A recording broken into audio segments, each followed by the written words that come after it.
ತುಂಬ ಚೆನ್ನಾಗಿದೆ. ನಾವು 4-5 ವರ್ಷದಿಂದ ಕೆಲಸ ಮಾಡ್ತಾ ಇದ್ದೀವಿ. ಈ ಥರ ಫೆಸಿಲಿಟಿ ಎಲ್ಲೂ ಸಿಗಲ್ಲ. ಒಂದು ವೇಳೆ ಹೊರಗಡೆ ಗಾರ್ಮೆಂಟ್ಸಲ್ಲೆಲ್ಲ ಹೋದ್ರೂ ಈ ಥರ ಫೆಸಿಲಿಟಿ ಇಲ್ಲ.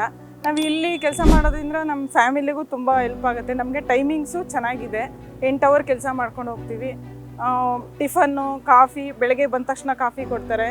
ತಿರ್ಗಾ 7:30ಗೆ ಕಾಫಿ, ತಿಂಡಿ, ನಮ್ಗೆ ಯಾವ್ದು ಇಷ್ಟ ಆಗುತ್ತೋ ಹಾಲು ಬೇಕಾದ್ರೆ ಹಾಲು, ಎಲ್ಲ ವ್ಯವಸ್ಥೆನೇ ಇದೆ. ಮಧ್ಯಾಹ್ನ 12 ಗಂಟೆಗೆ ಊಟ ಕೊಡ್ತಾರೆ. ಸೇಫ್ಟಿ ತುಂಬ, ಹೆಣ್ಮಕ್ಳಿಗಂತೂ ತುಂಬ ಸೇಫ್ಟಿ ಇದೆ ಮ್ಯಾಮ್ ಇಲ್ಲಿ. ಬೇರೆ ಕಡೆ ಎಲ್ಲೂ ಈ ಥರ ಸೇಫ್ಟಿ ಸಿಗಲ್ಲ. ಮಕ್ಕಳನ್ನ ಇವಾಗ ಚಿಕ್ಕ ಮಕ್ಕಳು ಇದ್ರೂ ತಗೊಬಂದು ನಾವು ಇಲ್ಲಿ ಬಿಟ್ಬಿಟ್ಟು ಕೆಲಸ ಮುಗಿಸ್ಕೊಂಡು ಮತ್ತೆ ಮನೆಗೆ ಕರ್ಕೊಂಡು ಹೋಗ್ಬೋದು. ಆ ಥರ ಫೆಸಿಲಿಟಿ ಎಲ್ಲೂ ಇಲ್ಲ. ಮತ್ತು ಮೆಡಿಕಲ್ ಫೆಸಿಲಿಟಿ ಇದೆ. ಆವಾಗ ಹೆಲ್ತ್ ಚೆಕಪ್ಪು, ಅದು ಇದು ಏನೋ ಎಮರ್ಜೆನ್ಸಿ ಇದ್ದರೆ ಫಸ್ಟ್ ಏಡು ಇದೆ ಇಲ್ಲಿ. ಡಾಕ್ಟರ್ಸು ಇರ್ತಾರೆ. ತುಂಬ ಚೆನ್ನಾಗಿದೆ ಮ್ಯಾಮ್ ಇಲ್ಲಿ. ಈ ಥರ ಎಲ್ಲೂ ಸಿಗಲ್ಲ ಈ ಥರ ಫೆಸಿಲಿಟಿ. ನಯನ.